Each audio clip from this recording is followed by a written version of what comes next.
새벽 종소리 365일 묵상. 내가 바라는 것.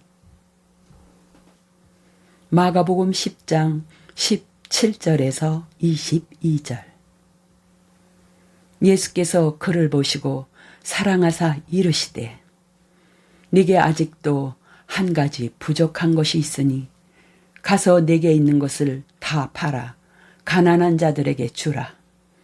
그리하면 하늘에서 보화가 네게 있으리라. 그리고 와서 나를 따르라 하시니. 21절. 오늘 한 청년이 예수님께 와서 묻습니다. 내가 무엇을 하여야 영생을 얻으리이까? 그리고 이 청년은 자신만만하게 어려서부터 모든 계명을 다 지켰다고 말합니다. 그러자 예수님은 파격적인 이야기를 하십니다. 네게 아직도 한 가지 부족한 것이 있으니 가서 네게 있는 것을 다 팔아 가난한 자들에게 주라. 예수님은 이 청년 외에 어느 누구에게도 자신을 따르는 전제 조건으로 모든 것을 다 팔아서 가난한 자들에게 주라고 요구하신 적이 없습니다.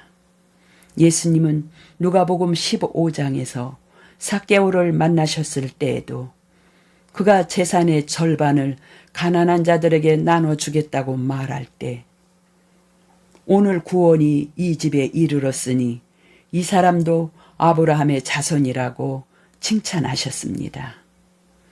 그렇다면 예수님은 왜 청년에게 모든 것을 다 팔고 가난한 자들에게 주라고 요청하신 걸까요?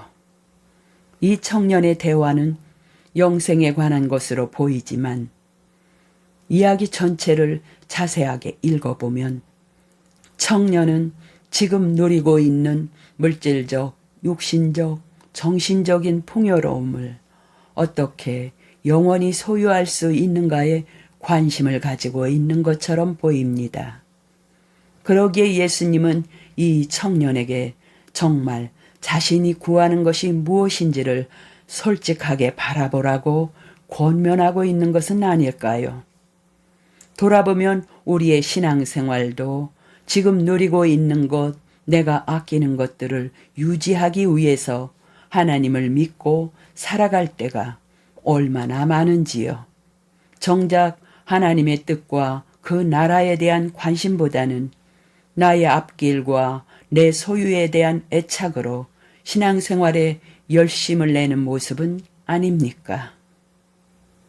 오늘 만약에 예수님이 나에게 동일한 질문을 하신다면 나는 뭐라고 대답할까?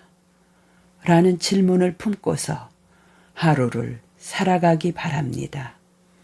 그리고 정말 솔직하게 내가 바라는 것이 무엇인지를 주님 안에서 발견하는 하루가 되기를 바랍니다.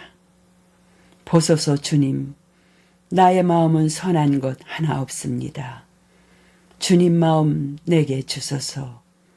나를 향하신 주님의 뜻이 이루어지도록 주님 마음 내게 주소서.